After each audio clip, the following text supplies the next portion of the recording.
song I wrote for my mum and dad about the year 2000.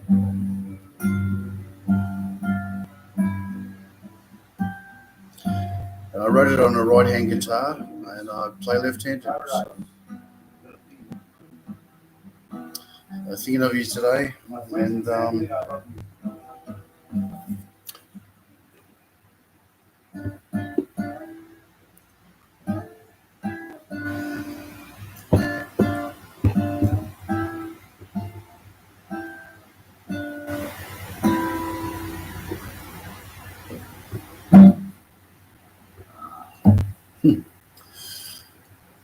so mum and dad, yeah. Much love and to all my family and friends.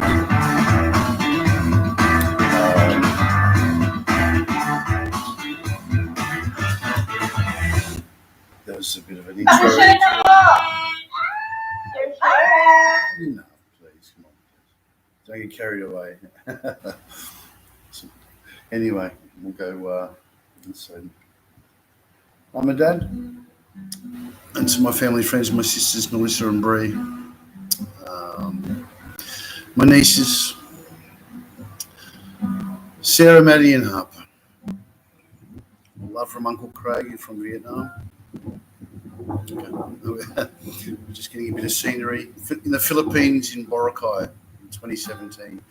Did a day trip out into the province and out and swimming out in the under the waterfalls and walking through the mountains, riding through the mountains, and walking through the villages and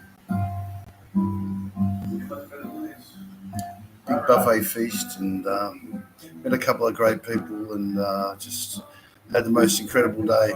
So so everyone back in Australia and anywhere in the world people that I've known, I share this with you now and say that was the guitar tune I wrote for the song World's Greatest Mum and Dad, which is on my YouTube channel, as you know, as the introduction. So, I wrote that, I think that song there about the year 2000. I lost my father, but he's still here. And still here, heart and soul, and mum's just a phone call away, and she's always here, and in my thoughts and in my heart and in my spirit. May God bless all of you, and I hope you enjoyed that little tune. That's how it all began about that time, the songwriting, and 1999. I wrote a song, People and Places. Spoke to my Uncle Bevan, and spoke to my psychologist, and she just said, start writing, start journaling. And once I started, I couldn't stop. I didn't know what to write. She said, just start writing, just write that. I don't know what to write. And then I started writing. I don't know what to write. And then I wrote this stupid poem called That. And people would go, what? And I said, it all goes back to a friend of mine named Darren Rose, a friend of Lorenzo and I, and Era, Scotty. Darren Rose, he lived at a place. The address for his place. I said, you've moved to a new place out of Yarraville. Where are you living now? He said, the Avenue. I said, the Avenue. The what avenue? And he said, the Avenue. I said, what do you mean, the Avenue? He said, it's just that Avenue. So it's got to be the something. It's got to be the King's Avenue, or the Prince's, or the Princess's Avenue, someone's Avenue.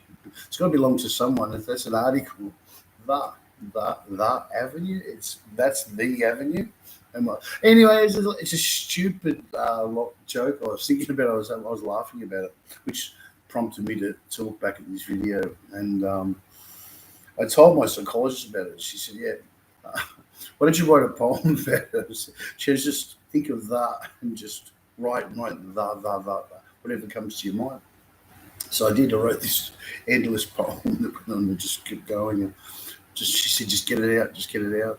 You had a motorbike accident, flew over a car 3 months before in April, and then July you lost your father, and things will never be the same. But yeah, this is yeah.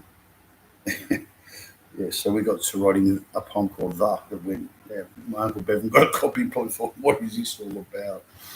That. And then Darren actually was a counsellor for teenagers, and he used to take it to their sessions. So, can you read this and see what it brings up? And he said it actually was really productive as far as all the feedback it came. Everyone came out with something different originally when they read it. So it's brought out some stuff with me, and another story. Anyway, there's always two sides to every story, and yeah. But anyway, but that's how the songwriting started. And then I got a computer and I just sat there and I looked at it and I just saw people and places. I want to go. My dad said to me, he told me all the places he wanted to go to. One day when he retired, and Mum obviously wanted to travel, and I had been travelling and wanted to do a lot more. And I thought, okay, people and places, and I've been to a lot of people.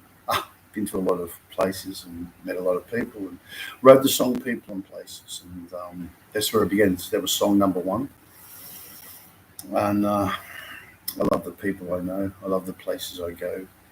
I miss you, you miss me. Unconditional love from my family means everything to me. I won't take that for granted.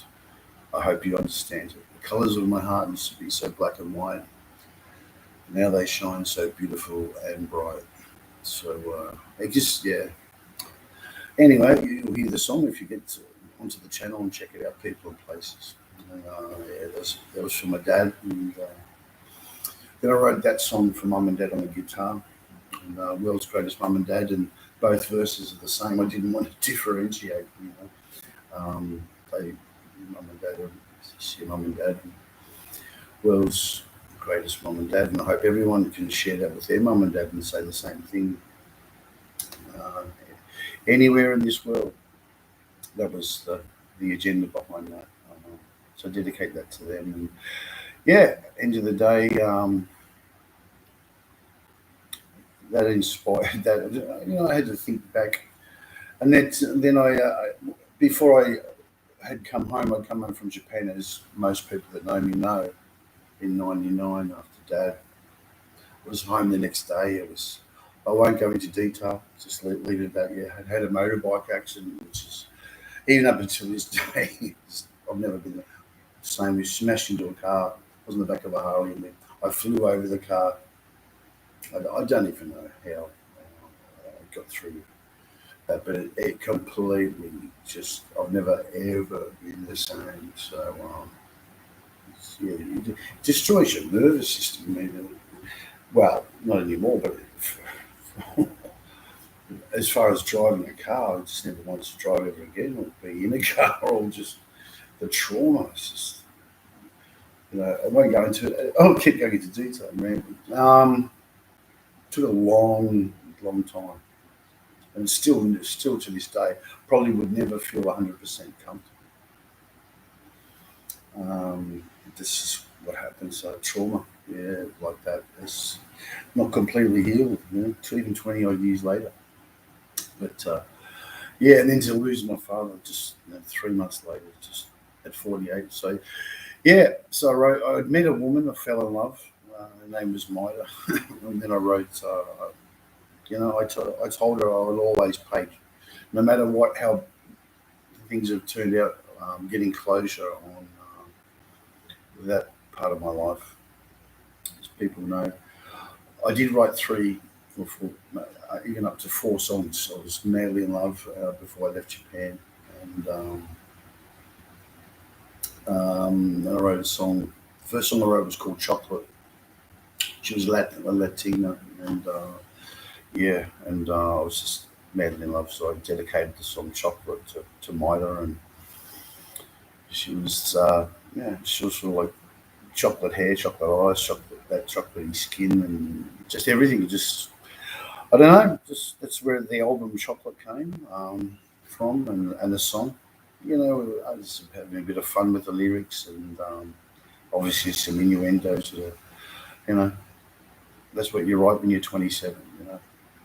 Wrote a song called "Beautiful Woman" that I dedicate to Maida, and I did a version of it, and then eventually Lorenzo re-sang it, and we re-recorded it. Did it with Neil Osborne and Tanina Osborne, and then did my version, which is still somewhere with Mum, and then in her in my big bag of demos. And, yeah, I did a version of "People and Places," which is still sitting somewhere.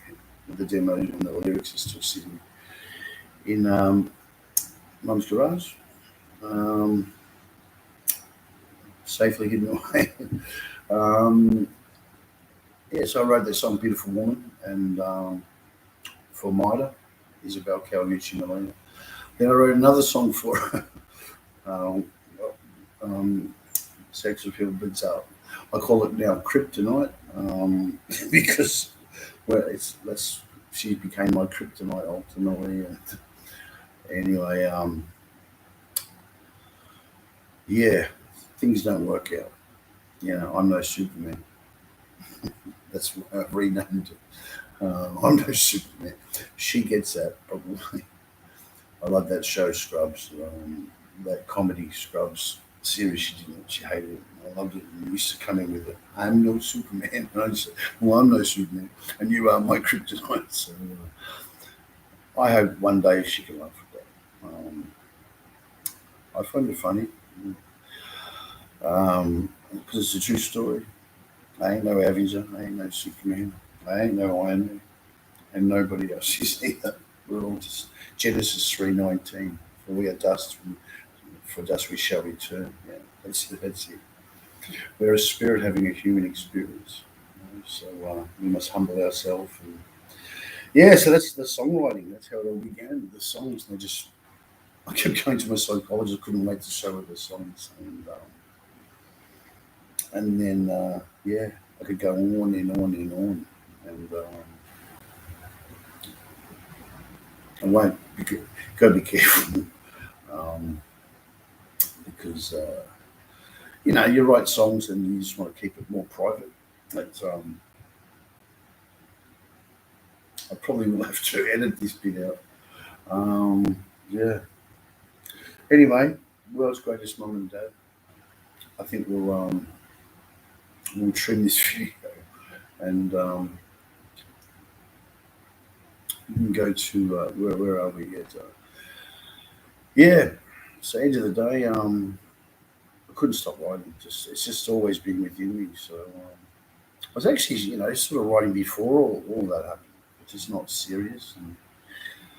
And after that, yeah, after losing my father and then just being housebound, I was housebound. I couldn't even leave the house. After the car accident, not the motorbike accident. Just met a wonderful woman at the time named Rachel, and went out together for about a year. But we didn't go out. It was just at my place. It just didn't do anything. She wasn't in the best place herself. She was modelling, and we just yeah. I don't know. You have those times in your life. I think everyone may go through that at some stage. Anyway, that's not what all this wasn't planned or prepared, but she, yeah, we won't go into details. I keep saying I don't, I mean, I keep going into details. I wanted to shut up and just go back and edit this video, and so I'll finish off with saying after the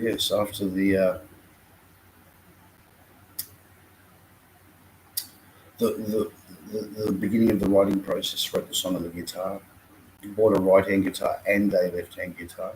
I started playing right-handed wherever I went from the beginning of the journey learning guitar. So wherever I went, everyone was right-handed. Everyone I knew. I never met another left-hand guitarist. Where rare as hens to. So I would go, say, to the studio and I'd see Laurie and the boys were all there at the studio, and there's a right-hand guitar. So I thought, well, I'm just going to learn to play upside down and on a right-hand guitar. So I did, and turned the guitar upside down and started playing it. So,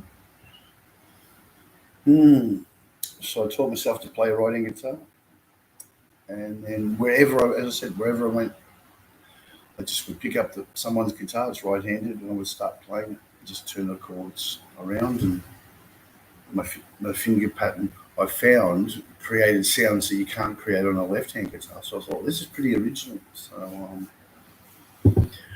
yeah, I'm going to work with this. I like this because I'm using actually with my finger picking style. My thumb's getting all the top notes, the high notes, and I've got a lot of bass notes which you can't do on a left-hand guitar. My natural style is left-handed, but turn it around and play right-handed. The strings are, and then I'm getting my fingers on 3 bass strings and one of the high strings, the high notes, and I can't play that song the same on my normal left-hand guitar.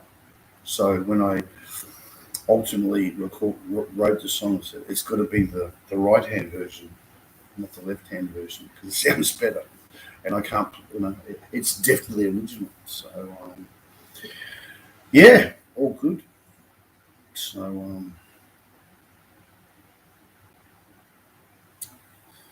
but I'm not claiming to be the first, and I won't be the last.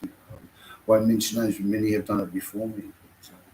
But, yeah. Anyway, I'm going to. I'm probably done a much better job. That's just the song I chose to have as a unique song because my mum and dad were unique. They've made me unique, and I'm a different cat. And I dedicate that song to them. I thought I'll write a song on the guitar unique. I wanted to sing it, and I thought, well, at the time, my best friend Lorenzo, he has a beautiful Italian tenor voice. I thought, well, I've written the lyrics, I've written the words and music. Let's get your voice on there as a duo, and I'd like to sing it, but at the end of the day, this is where I humble myself and I say, well, you've got the voice for this song. It's a beautiful song for mum and dad. Yeah, so worldwide, not just for his mum and dad, my mum and dad, everybody's mum and dad. So regardless of the circumstances, we're all very blessed. It's a miracle that we're even here. You just got to work out how and why and all that sort of thing. And yeah, so yep. So we recorded that with Duncan Cannell Jr. I did a version of it with Neil and Tanina Osborne, and then I sang it, and then I thought, no, I think we'll do it with Duncan, and we'll do it with Laurie, and redo it as we did, and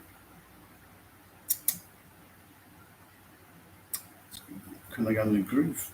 And there is just me kicking back in the Philippines in 2017, playing along, and having one of the best days of my life. So I thought, why not share that? So anyway, may your news be good news. Enjoy your day, keep smiling, and yeah, God bless. Peace. Much love from CT.